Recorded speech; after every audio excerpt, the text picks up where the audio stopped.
from the province which heavily relies on the support of the Department of Agriculture. I also fully support to augment or increase the budget of the DA to further help our farmers and fisher folks. Thank you, Mr. Chair. Thank you very much.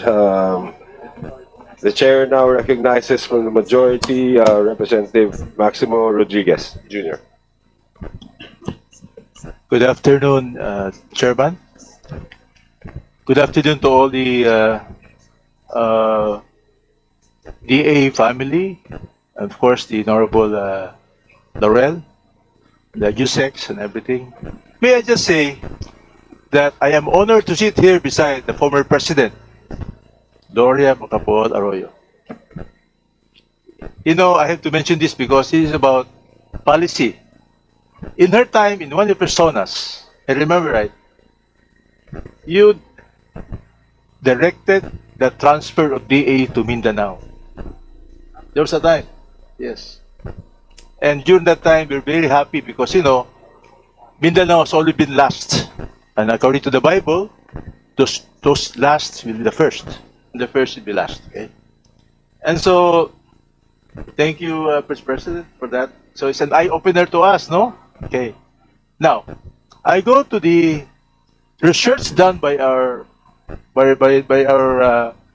Batasan here. We have a research from Romulo Miral of the Congressional Research Division.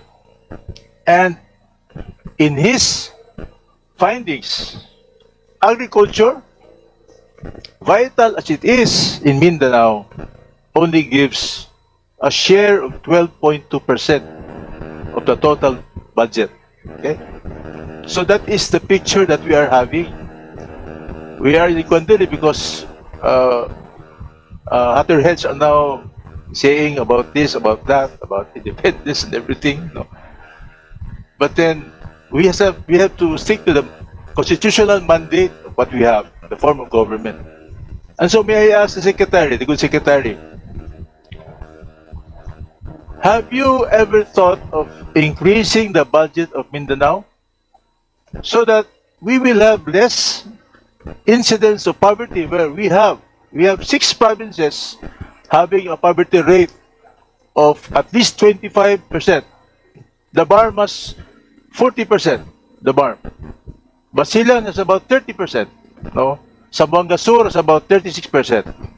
And so it is the framework that I would like to ask you, because you will be here for how many years in this administration, but then every budgeting should take into account this fact. No? Secretary, can we have your piece on that? Mr. Chair, just for everybody's information, actually yung aming budget for Mindanao has increased, no? From dating 12%, ngayon for 2026. Noong 2025, naging 15.26% siya from 12. Although yung 2026 namin, naging 13.37 lang siya. Kasi hindi namin, dapat mas malaki to, pero hindi namin malagyan ng pondo ang farm area ng Mindanao. No? Tapos yung meron tayong mga central programs naman na nasa OSEC pa, tsaka yung mga RCEP na pati mga ODA natin na marami din for Mindanao na hindi kasama sa figures na to. But I really truly believe that we should really invest more in Mindanao, no? Dahil nga a big 30% of that hindi tinatamaan ng bagyo sa western side, no? But there are hindrances in order to make investments. That's why I have proposed to the President and to the other members of the Cabinet na kailangan ko ng agricultural ports pa sa Mindanao. Para yan yung whatever we produce, we can technically export from Mindanao to Manila. Sa ngayon kasi may backlog, Cagayan de Oro Port going to the north is so congested, and but luckily may private entity na nagtayo ng isang port near Cagayan de Oro, matatapos yata by end of this year, so makakatulong yan. And sa western side, we propose also another deep water port Pag nagawa namin yun, then I think it only justifies na talaga mag-invest ng mas marami sa Mindanao. Yung sa Linguasan Marsh lang, Mr. Chair, part of it is nasa BARM, part wala sa BARM. Yun talagang inaay namin talaga yung area na yun for investment sa canal irrigation. So that 150,000 hectares ngayon na sayang. But yeah, Mindanao is the future and doon natin gusto mag-invest talaga moving forward, Mr. Chair. Thank you for that, Secretary. I am from Mindanao, from the party list, Banti Mindanao, Forward Mindanao. And so, I have these questions for you, and I'm happy that you posted 13.25% more, a higher percentage than what our person here in Batasan have already computed, no? And so, first I would like to ask, what's the percentage of our farm-to-market roads in Mindanao? If not, if we cannot get that answer, you can send to me. I will give you my card later. Yes, Mr. Chair. Because I don't want to labor on that, looking for people to explain or whatever. Okay? Thank you for that. Secondly, what are those in irrigation in Mindanao, Mr. Guillen, that needs to be fast-tracked in repairs? Okay?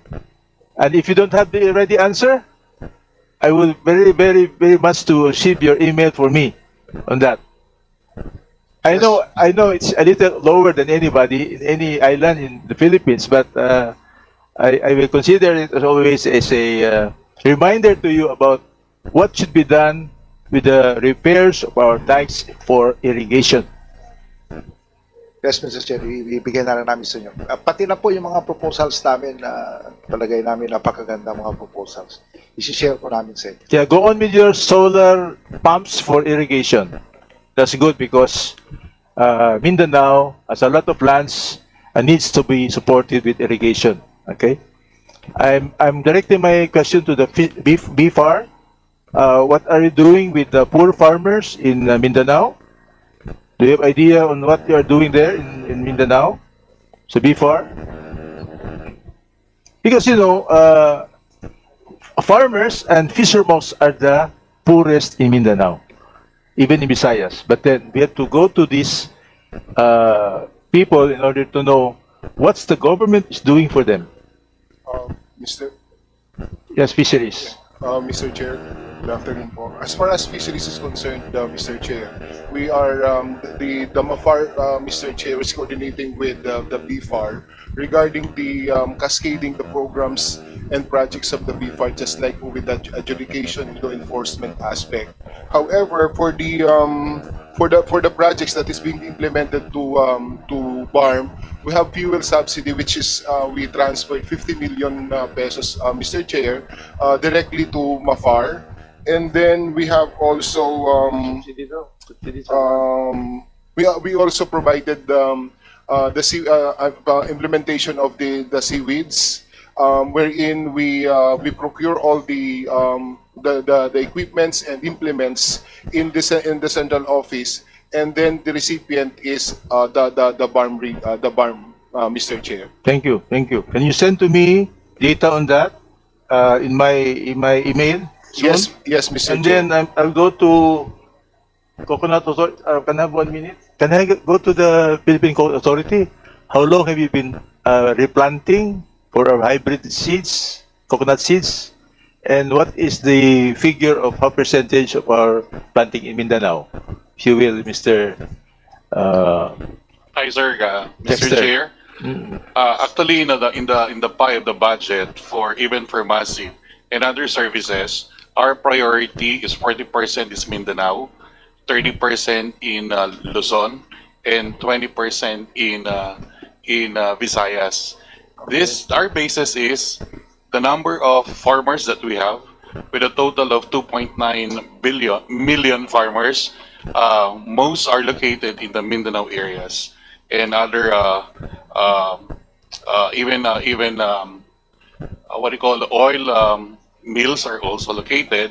So the dense of planting is really concentrated on the Mindanao area, not only for the suitability, but even with the good, walang bagyo, Yes. walang masyadong pest dun sa area. So I Thank think you. that's a very good way to Thank you, Mr. give Leader. more budget. Excellent for that because we have 40% in Mindanao. Yes, sir. Lastly, I would like to know Last question. how is the rollout for the Kadiwa centers in the provincial cities in Mindanao? Are we getting more distribution centers in Mindanao, Secretary? Yes, Mr. Chair, hinahanap ko lang yung listahan ko, but definitely you will see ito. Sa Cotabato, meron tayo Sarangani, South Cotabato, Sultan Kudarat. May I just get the list later? Yes. Send you my email Ang wala pa address? doon sa Dinagat, but lalagyan na namin kaagad. And I'll send you na lang yung kung saan pa wala. Okay. But within the next 2 months, lahat meron na. Thank you. Thank you. With that, Secretary, may just say congratulations to your new what we call purposes in DA. And if there's any chance, by any chance, Chairman, you will be able to recommend augmentation in your budget for Mindanao. Thank you very much. Thank you very much. There being no more minority members present, we'll go through the list, and most of them are also not here anymore. So, but I just have to name them. I'll go through the list. Representative Enverga is not here. Representative Antonio Roman III. Representative Bancoro. Present. Okay, so we now recognize Representative Marlo Bancoro. Thank you very much, Mr. Chair. Good afternoon, DA family. Good afternoon, Secretary Kiko. Yung tanong ko muna is intended for BIFAR. May isang bayan po ako na nabigyan niyo yata ng vote. Na-check niyo ba kung ano yung nangyari? Is it, Mr. Chair, is it the 62-footer po? Municipality yung Mabuhay. Kindly check lang. Sige po, we will check, Mr. Chair. Sige na lang. Ganito na lang po, Secretary. Sa totoo lang, hindi nagamit po. Kasi nag-launch yung Fisher Fox nung boat na yon, nasira agad. Kasi mali daw yung design. So, I respectfully request na pwede po bang mapalitan yun. Kasi muntik nang namatay yung mga Fisher Fox nung napalaot sila. Dahil mali talaga yung dineliver po ninyo. Mr. Chair, we will replace the said boats, Mr. Chair, because we have another batch of construction, Mr. Chair. So we will prioritize the one that the place or the area that has been awarded by this vote, Mr. Chair. Thank you. Thank you for that commitment, sir. Kasi actually pumunta yung taga BIFAR doon. Unfortunately, walang nangyari. So kaya binout out ko po na dito kasi yung mayor namin nagkautang po siya ng 500,000 just for that boat. Then useless, walang nangyari po. So I do hope, Mr. Secretary, that I will be given a report for that as soon as possible po. Yes, Mr. Chair. Ako rin biglang naging curious at iimbestigahan ko personally yan, Mr. Chair. Thank you for that, Mr. Secretary. Second, Mr. Secretary, narinig ko po kanina na may papalitan na RD sa amin, sa Region 9. Is that true? Yes, magre-rego doon kami ng mga RDs next coming weeks. Are you referring the RED? Si Abis ba yun? Yes. Okay po. Kasi po, nagtatlong buwan na po akong na congressman. Hindi ko po siya nakita. Andito po ba siya? Nandun. Mr. Chair, nandun. Padaan-daan lang siya sa district ko po. Hindi man lang dumaan sa akin po. Hindi ko alam kung ano nangyayari. At ito yung nangyari sa amin. Lahat ng mga fertilizer na binigay nyo po, mag-harvest na lang po yung farmers. Saka padarating. Well, Mr. Chair, kasama na yun sa mga concerns kaya magkakaroon ng... Thank you, sir, for that action. Next, Mr. Secretary, about the NIA. ganito po, Mr. Secretary, yung NIA po, may dalawang dam po kami. The NIA spent